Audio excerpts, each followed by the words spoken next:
आजचा हा व्हिडिओ शेवटपर्यंत नक्की बघा. कारण कदाचित गेल्या काही दिवसात तुम्हालाही स्वामी समर्थांचे हे संकेत मिळाले असतील. अनेक भक्तांना हे संकेत दिसतात, पण ते त्याकडे दुर्लक्ष करतात. नंतर त्यांना समजते की स्वामी आधीच त्यांच्या आयुष्यात येणाऱ्या चांगल्या गोष्टींची चाहूल देत असतात. तर मित्रांनो, श्री स्वामी समर्थ नेहमी आपल्या भक्तांच्या पाठीशी असतात.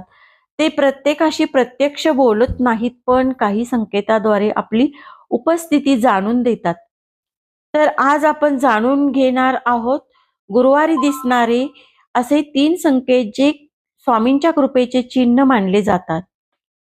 पहिला संकेत, अचानक मनात नामस्मरण सुरू होणे. अनेक वेळा आपण कोणतेही काम करत असतो आणि अचानक मनात श्री स्वामी समर्थ हा जप सुरू होतो. कोणीतरी आपल्याला आठवण करून दिल्यासारखे वाटते. जर गुरुवारी असे वारंवार होत असेल तर हा सामान्य योगायोग नसतो. अनेक भक्तांच्या अनुभवानुसार हा स्वामींच्या कृपेचा संकेत मानला जातो. याचा अर्थ असा की स्वामी तुम्हाला आध्यात्मिक मार्गाकडे बोलावत आहेत. तुमच्या मनातील चिंता कमी होणार आहेत आणि तुमच्यावर असलेले संकट हळूहळू दूर होणार आहे. अशा वेळी जप थांबवू नका. शक्य तितक्या वेळी श्रद्धेने नामस्मरण करा. आता पाहूया दुसरा संकेत, स्वामींचे स्वप्नात दर्शन होणे. तर भक्त हो, स्वप्नात स्वामी समर्थ दिसणे हा अनेकांसाठी अत्यंत भावनिक अनुभव असतो. कधी स्वामी शांतपणे बसलेले असतात, कधी आशीर्वाद देताना दिसतात, तर कधी फक्त त्यांचा चेहरा दिसतो. जर गुरुवारच्या आसपास किंवा गुरुवारी रात्री तुम्हाला असे स्वप्न पडले, तर अनेक भक्तांच्या श्रद्धेनुसार तो शुभ संकेत मानला जातो. याचा अर्थ तुमच्या प्रार्थना स्वामींपर्यंत पोहोचल्या आहेत. एखाद्या अडचणीचे समाधान लवकरच मिळू शकते किंवा एखादा नवीन मार्ग तुमच्या समोर खुला होऊ शकतो. अशा स्वप्नानंतर अहंकार न करता नम्रतेने स्वामींचे आभार मानावेत. आज माझी तब्येत बरी नसल्यामुळे, सर्दी झाल्यामुळे आवाज थोडासा वेगळा येतोय, पण तुम्ही व्हिडिओ नक्की शेवटपर्यंत बघा आणि समजून घ्या. आता तिसरा संकेत, मंदिरात किंवा घरात अनपेक्षित शांतता जाणवणे.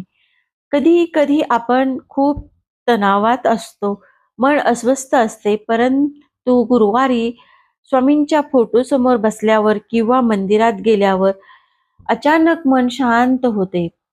कारण काही नसताना मन प्रसन्न वाटते. भक्तांच्या मते हा स्वामींच्या उपस्थितीचा सुंदर अनुभव असू शकतो.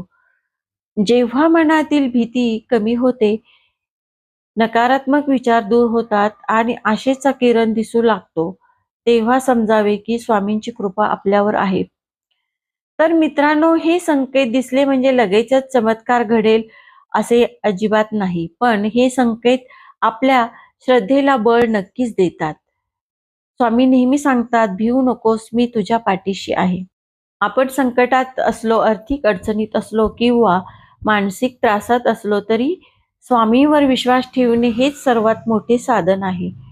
गुरुवारी शक्य असल्यास स्वामींचे नामस्मरण करा, गरिबांना मदत करा, प्राणीमात्रांवर दया करा आणि आपल्या मनात सकारात्मक विचार ठेवा. कारण स्वामींना फक्त पूजा नाही तर चांगले कर्मही प्रिय असतात. आजच्या व्हिडिओमध्ये हे 3 संकेत तुम्हाला कधी अनुभवायला मिळाले का? कमेंटमध्ये नक्की लिहा. श्री स्वामी समर्थ. तर भक्त हो, गुरुवारी तुम्हाला यापैकी एक जरी संकेत दिसला असेल तर हा व्हिडिओ शेवटपर्यंत नक्की पहा. कारण कदाचित स्वामी समर्थ तुमच्या आयुष्यात मोठा बदल घडवण्याची चाहूल देत असतात. तर भक्त हो, आजचा हा संदेश तुमच्या मनाला स्पर्श झाला असेल तर एक गोष्ट कायम लक्षात ठेवा, स्वामी समर्थ कधीही आपल्या भक्तांना एकटे सोडत नाही. कधी ते प्रत्यक्ष मदत करतात, तर कधी संकेताद्वारे आपल्याला योग्य दिशा दाखवतात. तुमच्या आयुष्यात सध्या कितीही अडचणी असतील, कितीही संकटे असतील, तरी आशा सोडू नका. कारण स्वामींचे एक वचन आजही लाखो भक्तांना धीर देते, भिवू नकोस, मी तुझ्या पाठीशी आहे. जर तुमचा स्वामीवर पूर्ण विश्वास असेल तर कमेंटमध्ये श्रद्धेने नक्की लिहा, श्री स्वामी समर्थ नक्की लिहा आणि पुढील व्हिडिओमध्ये आपण जाणून घेणार आहोत स्वामींच्या कृपेचे आणखी काही अद्भुत संकेत आणि भक्तांच्या सत्यकथा, जे ऐकून तुमच्याही डोळ्यात पाणी येईल. म्हणून चॅनेलला सबस्क्राईब करा, बेल आयकॉन दाबा आणि स्वामींच्या सेवेत आमच्यासोबत जोडले राहा. तोपर्यंत सर्वांनी भक्तिभावाने म्हणा, अनंत कोटी ब्रह्मांड नायक राजाधिराज योगीराज परम ब्रह्म श्री सच्चिदानंद सद्गुरु श्री स्वामी समर्थ महाराज की जय. श्री स्वामी समर्थ.